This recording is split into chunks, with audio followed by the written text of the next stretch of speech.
Everyone, my name is Gitika Gorthy, and today I'm very honored and excited to be interviewing a very special space champion, someone who I greatly look up to, Dr. Erik Antonsen. Dr. Antonsen has focused his career at the intersection of medicine and engineering for human spaceflight. He is an associate physician at Massachusetts General Hospital, is a member of the faculty at Harvard Medical School, and a member of the Space, Ecological, Arctic, and Resource Limited, also known as SPEAR, Medicine Division in the Department of Emergency Medicine. He is also a lecturer for the AeroAstro Engineering Department at MIT, co-teaching the Aerospace Physiology and Life Support Systems class. Dr. Antonsen is currently the Treasurer and Chief Technology Officer of Advancing Frontiers, Inc., a consulting company providing spaceflight integration services. Additionally, he's an editor of the recently published textbook Systems Medicine for Human Spaceflight and is the president of OSMED. Dr. Antonsen has worked in many roles across industry, academia, and government with various positions at NASA. When I was reading about Dr. Antonsen's journey and all that he's been able to accomplish and is currently doing with his career, I was just mind blown with his involvement in the field of aerospace medicine. And so I'm incredibly excited to learn about how he got here and advice he has for students who hope to pursue a similar career in the future. So, welcome, Dr. Antonsen. Thank you so much for taking your time to inspire the next generation of aerospace leaders. Hi, thank you for having me. I appreciate the invitation. Thank you. Yeah, to just kick it off, you do so much. Anytime I'm on your LinkedIn or, your involvement with OSMED, you've just been able to be involved in so many different organizations. And so I am curious about your day to day. You're also a physician, a lecturer, and you're part of so many different organizations. So how does a typical day for Dr. Antonsen look like, and how do you divide your time as a physician as well as researcher? Well, that's an interesting question. It's it varies over time because when I was younger, I thought that my career was going to be something where I would have a specific job and do that job sort of day in, day out, like a 9 to 5. And I've certainly had some of those jobs as part of my career, but a lot of what I've done um, has been things that I step into for a few years and then step out of and go on to the next thing.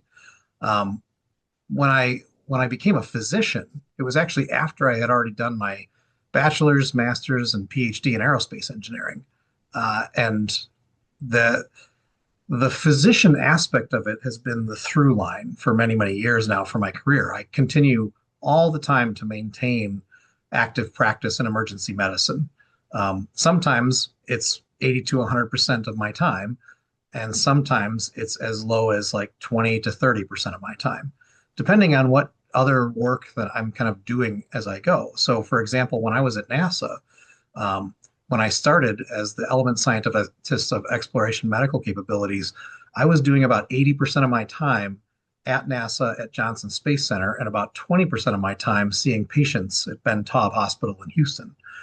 And so that was just one kind of time frame. A few years later, I increased my clinical time and decreased my NASA time and took on a different job where I was an assistant director for human health and performance at Johnson Space Center. And I was doing their risk management, chairing the human system risk board there. I was probably doing closer to like a 40% clinical and 60% split there. So when you ask what a common day is, it just Right. varies depending on the work that I'm doing. For years, I've had just different ways to kind of move that needle up and down between my clinical work and all of the other things that I'm doing. So right now, I moved back up to Boston to be part of Mass General and the Harvard Med School faculty in really in June, although I had been working there and commuting from Houston for about a year prior to that. So right now, at this moment, I have about 35% of my time that is clinical in the hospital where I go and see patients in emergency department. About 15% of that time is running the space medicine fellowship that we have at Mass General Hospital at the SpearMed group. And then the other half of my time is kind of a interesting split that's very fluid between running and building the Organization for Space Medicine, Engineering, and Design, OSMED, between doing some consulting work for some of the commercial spaceflight companies under Advancing Frontiers. Um, that's where the bulk of my time is right now. But it's fluid and it kind of goes all over the place because I was never somebody who was going to be happy with a 9 to 5 real regular standard job, if that makes sense.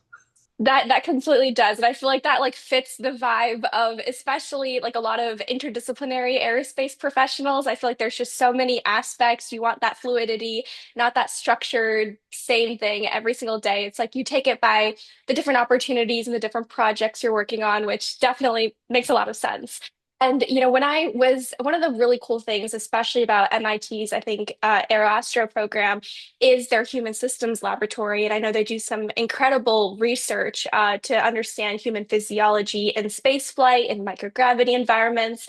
And so, kind of being a lecturer in this department, this area, I'm sure you've seen some very exciting frontier research. What has been some of the areas of work that has excited you the most in this field?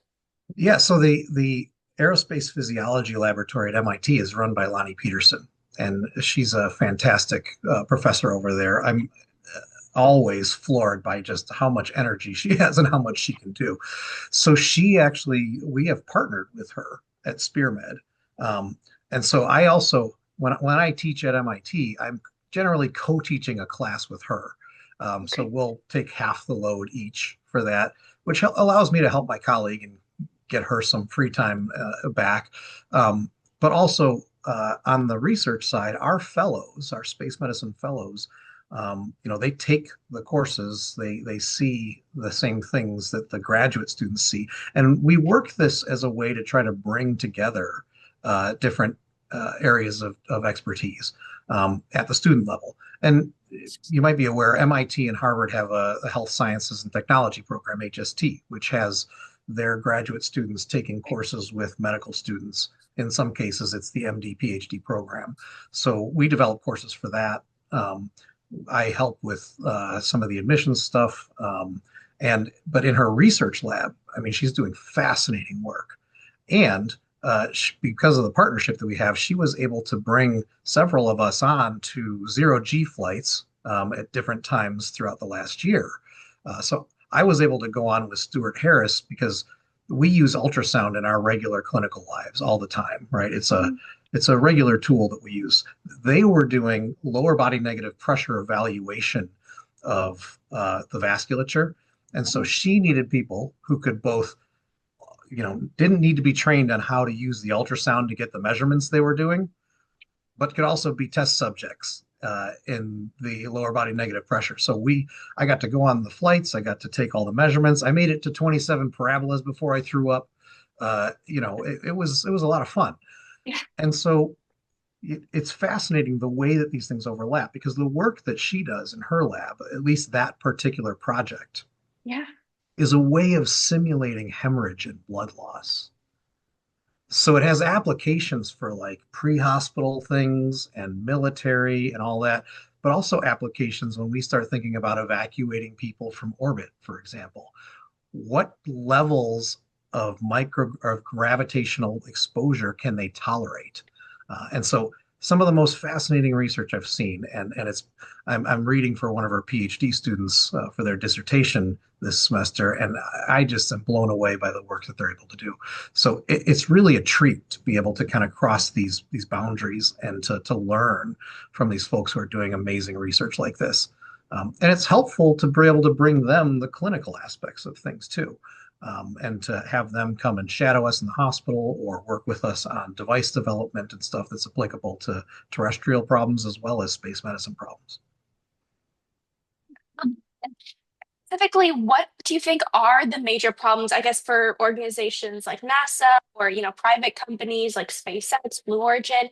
Do they come in with problems for the, aerospace medicine professionals that they would like to be solved? Or are there any concerns? Because I was listening recently to a talk, the Blue Origin CEO, and he was saying that they felt that they solved all health problems that are for short-term, tourist commercial flights. And when I heard him saying like we have no like medical concerns right now for any short-term flights, I was like, I guess that makes sense, but I wonder if that's the whole story. So I'm curious from your perspective, like do companies come in with certain problems that they are curious about?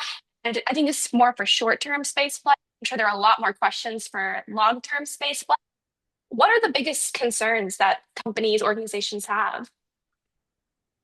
So I don't think that the reflection of what the companies think their biggest concerns are is really a good reflection of what their biggest concerns should be. Um, and one of the reasons for that is similar to NASA, right? NASA was able to put together, after many years, a set of medical things that were good enough for what they were doing in low Earth orbit. But most of NASA was dominated by engineers who made assumptions about what we knew. Um, and I do think that Blue Origin, for their 15-minute suborbital flights, probably has all their medical stuff figured out. But if Blue Origin tries to go to the moon with that same assumption, they don't have all the medical things figured out, even though they have an HLS contract. Does that make sense? That makes sense. Yeah. Um, and one of the biggest challenges right now is that I think so. I know folks working in all of these companies on the health and medical side. Most of them are trying to elevate the challenges to the visibility of the CEOs in the boardroom, and most of the folks at the high levels in the organization in most of these groups still don't know what they don't know. Um, I will say SpaceX and Vast have very good insight into this stuff, and they've done a lot more work than many of the other companies. Yeah, it'll be very interesting to see how this particular field evolves in the next few years. And before we get into kind of your journey of how you got here, one other question that I've been meaning to ask, an aerospace medicine professional is the area of tissue engineering and, artificial organs, 3D printing organs in space. And I feel like this is something I've seen in the news a little bit with Redwire and Axiom Space investing in 3D printing tissues in space and how we use organoid technology to understand how human organs behave in space. And there are a lot of like organoid related research that happens on the International Space Station. So I'm curious about this field. How do you think do you think space would provide a cool leverage for us to understand organs in a different way and possibly create artificial organs? What are your thoughts about this kind of new field? Because I know we have an organ crisis here in the globe and it's a big problem. And I don't know how much of space would provide that environment, that unique environment for us to make a difference here on Earth. I'm curious about that translational aspect. Do you have any thoughts on that? I have a lot of thoughts on it, and there's a lot of potential in that area. And over the last few years, we've seen organoids get used within the ISS. There's a few different ways that they're thinking about them. For example, for one thing, we have a lot of animal data that we've done in space because animals are a lot easier to study uh, and more ethically than humans Yeah. for a lot of the exposures, right? But there's a lot of challenges with animal data, right? If you think about it, like we use animal data on Earth for pharmaceutical testing and stuff like that, but only 5% of the things that pass through animal testing actually go on to become actual clinical medicines. Right. Why? Because the generalizability of those animal models to humans is often not sufficient, right? So, one of the goals of some of the organoid part of this is, well, take it out of that animal model, which has its own unique physiology and homeostasis, and put it into something that is specifically human, right? And those organoids are human tissue. The big challenge that we have with the organoids is that we're still early in their research process, right? And spaceflight definitely allows us to start scaffolding them in ways that we can't do very well on Earth, potentially for organs. But organoids are much more useful for studying like the responses of that tissue to certain perturbations, right? And one of the big challenges in the organoid world is that there are very, very few instances right now where each of those organoids actually touches and successfully interacts with other organoids like the whole of the human system, right? So it's an analog, right, for humans. And every analog has its strengths and some weaknesses. And part of our challenges is figuring out exactly how well we can use them. Is it promising for spaceflight? Absolutely. Is it promising for organ transplant? Probably. Just remember that they're kind of early in the scientific process, and there's a long Yeah. path that goes from Yeah. learning the science of how to build these things and how to, make them, more robust over time, and then getting to the clinical endpoint, right, which is, a, helping to affect something like our organ crisis. Right. Yeah, definitely. There's a huge spectrum there. Like you said, organoids are very fetal-like. They're not even mature structures, I think, for most organs. So I think it'll definitely be a slower process, but I do think it's a very unique model to understand how the human body develops. And It's it's super exciting, very right? exciting. Uh, but remember, we got to keep funding the science to be able to develop these things. And that's been a little bit of a challenge in this country recently. Yeah, yeah, and the work. I think again, another company that stemmed out of Harvard, Emulate, does some incredible work with this, and I just seeing what they've been able to do with it is incredible. Yeah. And anyway, that was kind of a sidebar, something I'm really excited about. So I'm glad I was able to kind of get your insight on that. But I am really curious about your own journey into this field. I mean, space medicine, even now, is a very niche career. Anytime I've talked to about it with my counselors or teachers, people who are not in this field, they kind of are like, oh, wow, this is like a real thing. So if that's the response now, I can't even imagine a few years back how it was like. So how did you discover the field of aerospace medicine? Was it accidental? You mentioned you first studied in aerospace engineering before becoming a physician. So what was the discovery process like for you to enter this field and what drew you in? Yeah, I when I was an undergraduate and a grad student, I was at the University of Illinois at Urbana-Champaign, and I was studying aerospace engineering, and I was specializing in fluid dynamics and propulsion. And I worked on electric rockets, which is about as far from medicine as I Yeah. could think of at the time. Um, but what I was really interested was human spaceflight. And as I went through graduate school, I was looking for, well, how do you get into that area, human spaceflight, and how do you become an expert there? And I didn't see a lot of pathways. Um, One of them that I had found was the aerospace medicine residency that was down at UTMB. Now, that program was started in like 1993. It was originally a fellowship and then became a residency in 97.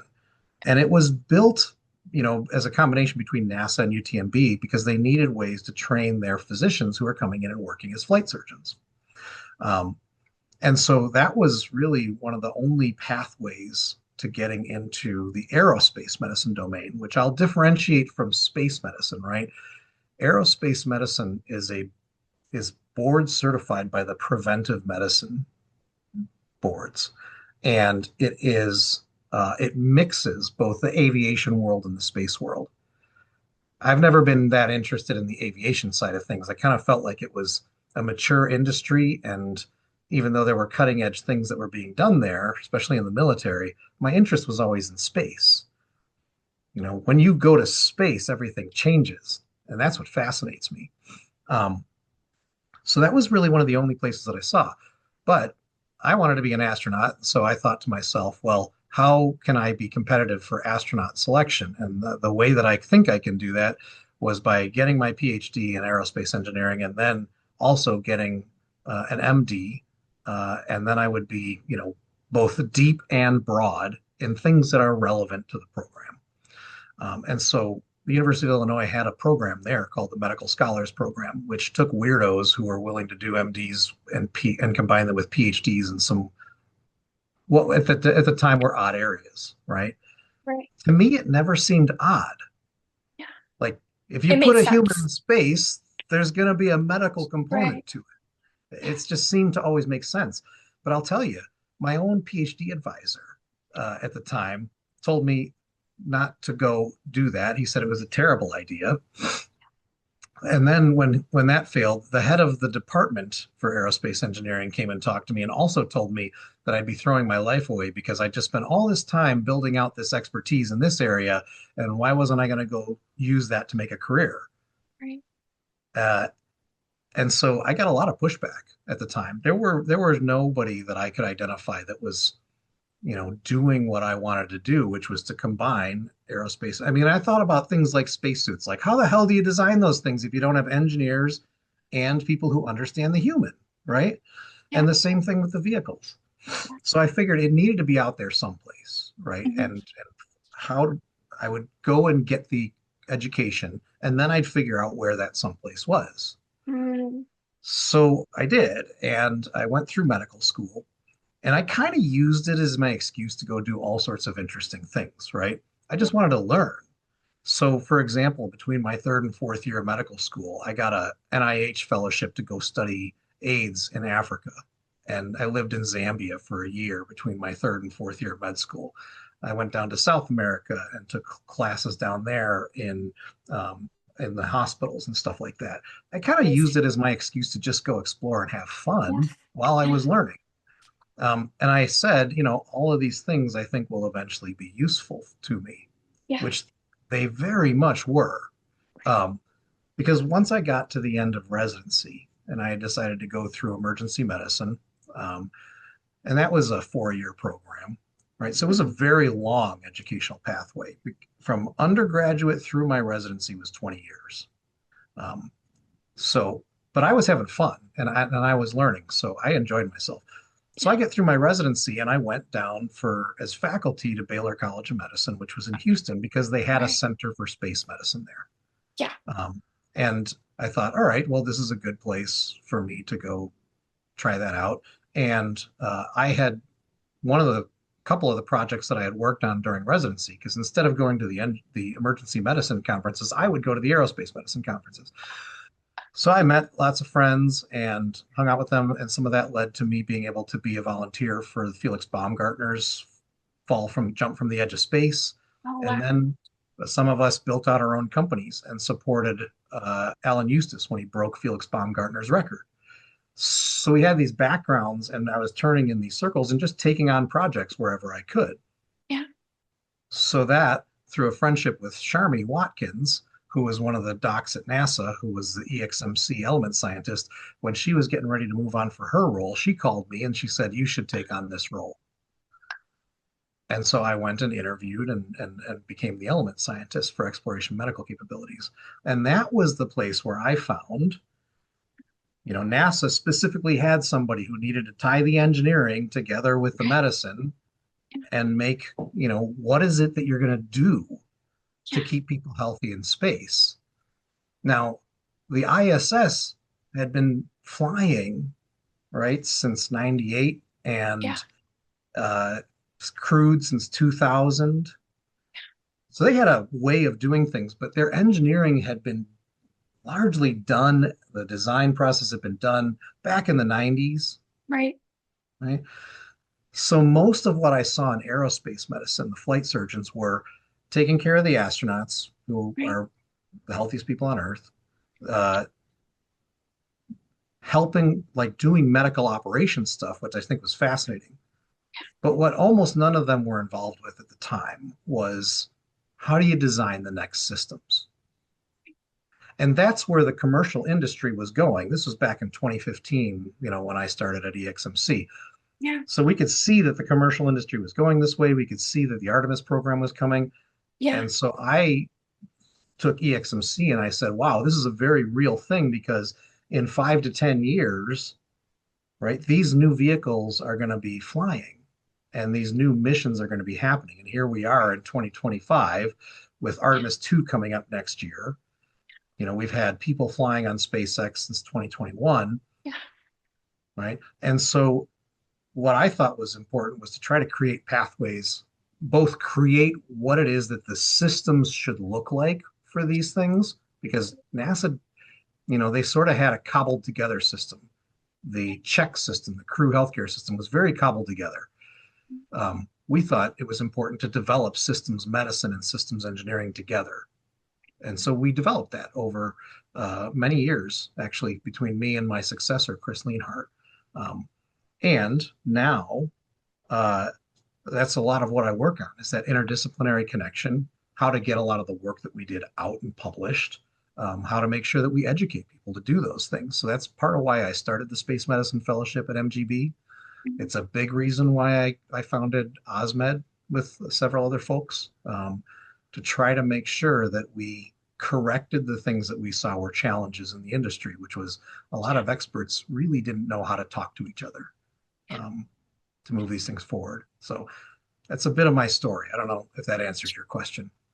It definitely does. And I will say, I think OSMED, specifically because it's an organization that I've seen so actively and close up, it's an incredible place where people are just coming together when they're interested in this field, even if they're not necessarily like a physician, but they have this unique intersection either with their research in this human capabilities area as an engineer who's interested in supporting, humans in space flight specifically, seeing like these different people come together for this one area of study that's really important is incredible. And I think OSMED is definitely doing that. And just seeing your own journey that has inspired some of these things that come out of it, it's definitely incredible. And have you had any, I mean, you've shared this huge story of yours. Have you had any obstacles in that journey that maybe have shaped your life currently? And if so, and more importantly, how did you overcome those obstacles or redirect your life in order to get to where you are today? Because I think it's so easy for someone to see your incredible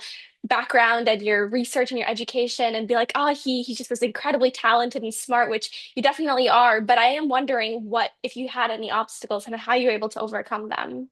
Oh, I had obstacles every step of the way. Um, I think one of the biggest ones was that, I told you I wanted to be an astronaut. Well, I, my plan to be competitive for astronaut selection was successful. I got to the final round of interviews twice, 2012 and 2017, and they kicked me out for having a coronary artery calcium score of 12, which, to put it into context, is clinically meaningless, right? So for me as a doctor, knowing what that score was, it didn't change anything about my life. I wasn't worried about it. There were actually absolute risk scoring tools available to them that they elected not to use, um, for whatever reason. Uh, but that was a big portion of what kept me from my own dream. And it took me a few years of like to kind of come to terms with that and move on from that. Um, but we all learn lessons and we all face these challenges. And I will say that I was very ambitious and very driven, and I'd say probably fairly competitive, um, going into that. And when that was kind of taken away, I had to find a new purpose, right? Um, and I think that what my transition came to was trying to make sure that uh, I could advance human spaceflight in some way, but also to educate, which is why I've taken on the different jobs that I have. Um, and I actually found a lot more peace once I kind of like processed through that and moved on that, hey, I'm not going to be a NASA astronaut, right? I was very, very competitive. I made it to the final round twice. It isn't going to happen, for this weird little reason that isn't a real thing.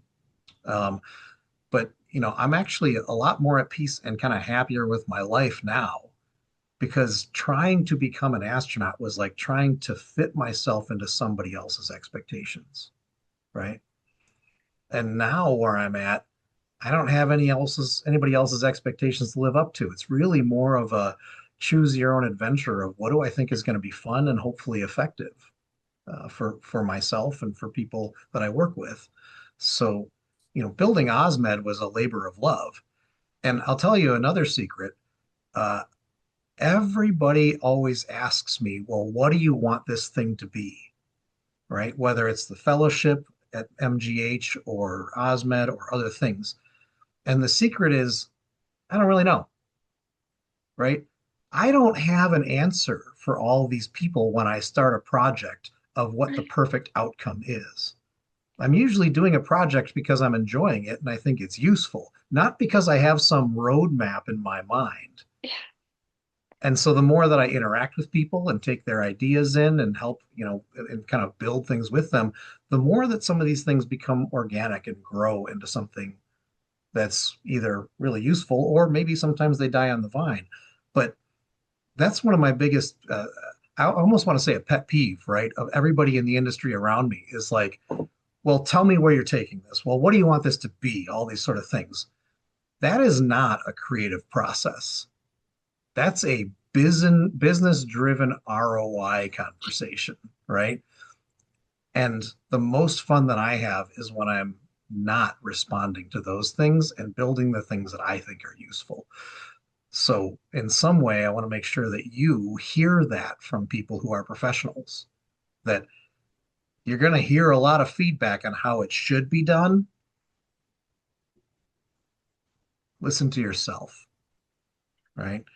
I mean, I started my own consulting company because I wanted a way to just take on jobs if they came up, right? Not because I was trying to fix a specific thing in the industry. And so, you go and dabble and you learn how to build an LLC and you learn how to do these things and you're learning the whole way. And then it's helpful to you later on since you've already learned it and done it. So Of that. And it definitely is a little bit, like you said, a unique thing to hear from a professional in this space. Because even like as a student, you hear all the time, like, oh, this is the path you should be taking, or this is the correct step that you need to take, or the correct industry you need to enter, or this correct field you need to, and I heard like even with the aerospace or the space medicine field, a lot of times you're associated with, oh, if I want to enter this space, you have to do emergency medicine. And that's something you think is the right thing to do, or like maybe internal medicine if you really want to be like broad. And then you start realizing, like you said, like you have to get out of those little boxes that maybe you think are the correct things and really follow the industry or the paths, the projects that excite you the most, and see how you can combine everything together because there is something there. You just need to look for it, and it's not always maybe visibly clear. So I absolutely love that advice, and it's really amazing how you're so honest as well that it wasn't easy for this dream that you had in mind of, oh, I want to become this NASA astronaut, and you reflected from it and grew from it and did something that from there, what you could do with what you had, that was the most exciting in your life. Which is definitely, I think it's difficult when you're in the moment, but looking back and realizing that there are amazing things you can do that redirect your life is incredible. So thank you for sharing that. I think we really appreciate it. I And think in Yeah, I think one thing to say about that, right, is that as when I was um, younger, I'm still young. When I was younger, I was trying to get to something that I almost became a little bit of a prisoner to my ambitions, right? And after I left that behind and started just exploring and creating things, I felt a lot more fulfillment in my life, right? Rather than trying to become whatever it was that was they were looking for, the right stuff, right? I feel a lot more at home and happy with the work that I do when I'm being me than rather than trying to meet their criteria, if that makes sense. And I think it's really important for folks to hear that. no, 100%. And I think it's even evident when you're even in elementary school sometimes, like again, the boxes of, hey, I know I love this field and I want to become like, for example, something completely different, like a lawyer, and I want to do this. But then there's like this predetermined, pre-prescribed path you think you have to go down to become this lawyer. And it's just like you said, I think sometimes we get so caught up in trying to achieve these check marks that there are ways you can get there that make you actually happy and things you can do to still get to that endpoint or even a better endpoint that's better for you. So, absolutely. By the way, you mentioned one of the things which was, oh, if I want to do this, I have to go into emergency medicine or maybe that, right? There is no correct field of medicine for space medicine. Okay.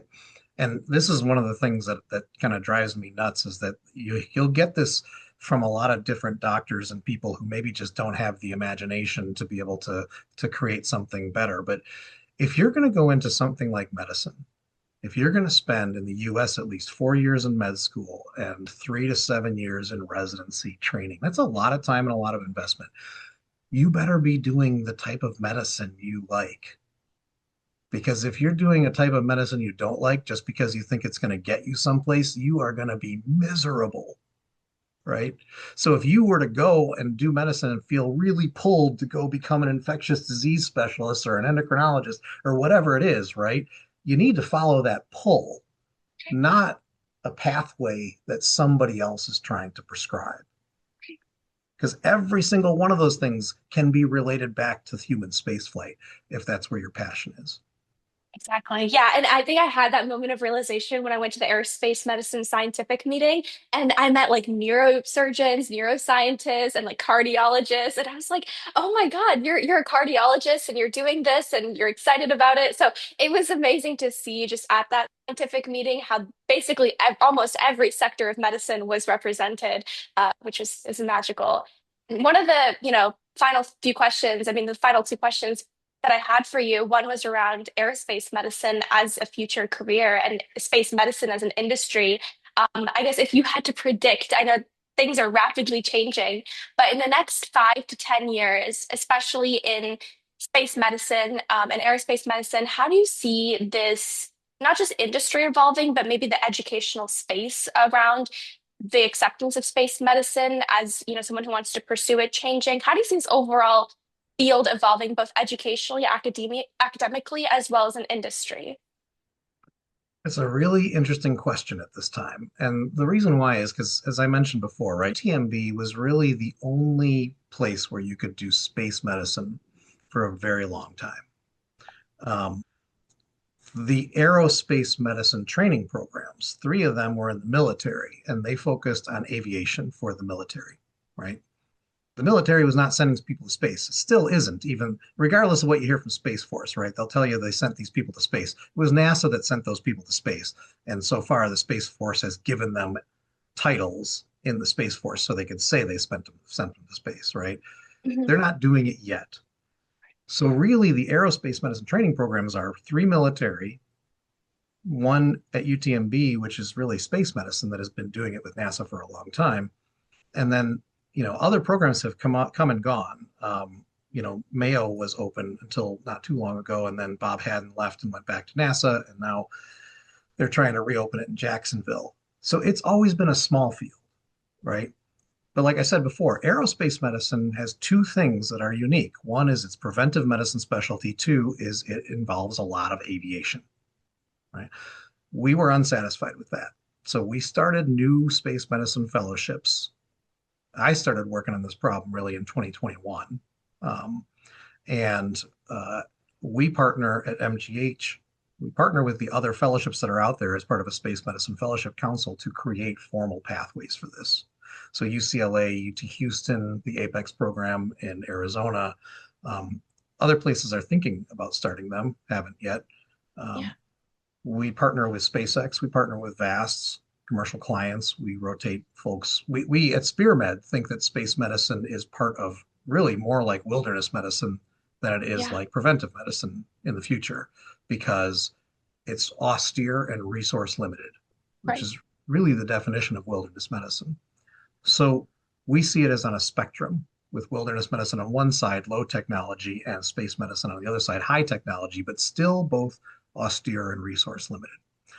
So we created these programs, and there was a lot of pushback against it from the aerospace medicine and the preventive medicine world. But we didn't ask permission. We just went and did it because we felt like something very different was needed. Why? Because as commercial space flight starts out and is advancing, there are three big differences between what NASA was doing and what the commercial world is doing, right? The commercial world cannot select out its risk through selection. That their business model won't scale.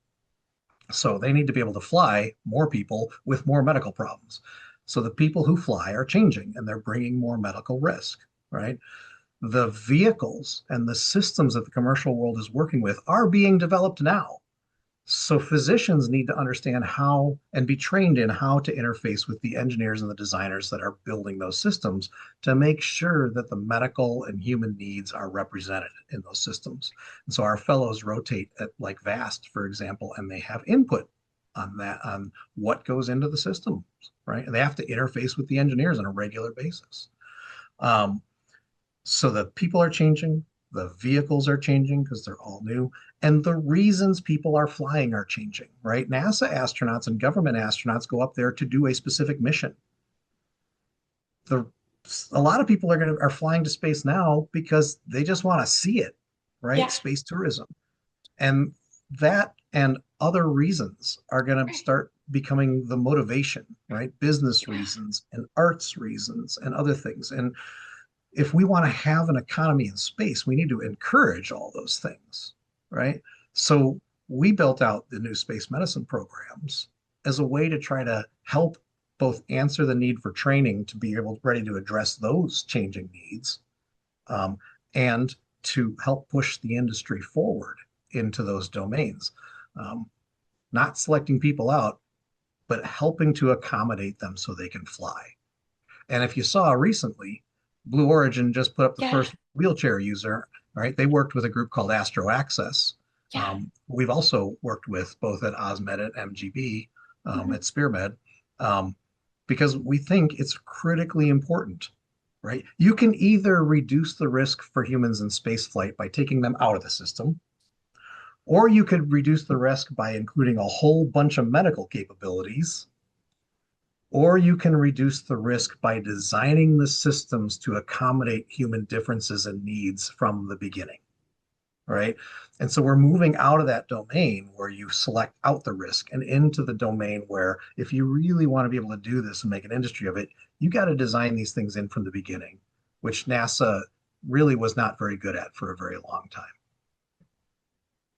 Definitely, it was an exciting launch to see, and I'm excited to see how this industry will start to grow as these capabilities start to increase. I think there's a lot more investment from the private sector for these types of capabilities. So I'm very excited to see where the future of this field will go, and I'm sure like space medicine fellowships starting at different universities and medical centers will not only raise awareness, hopefully prepare and train these physicians and other scientists to be able to contribute to this field effectively.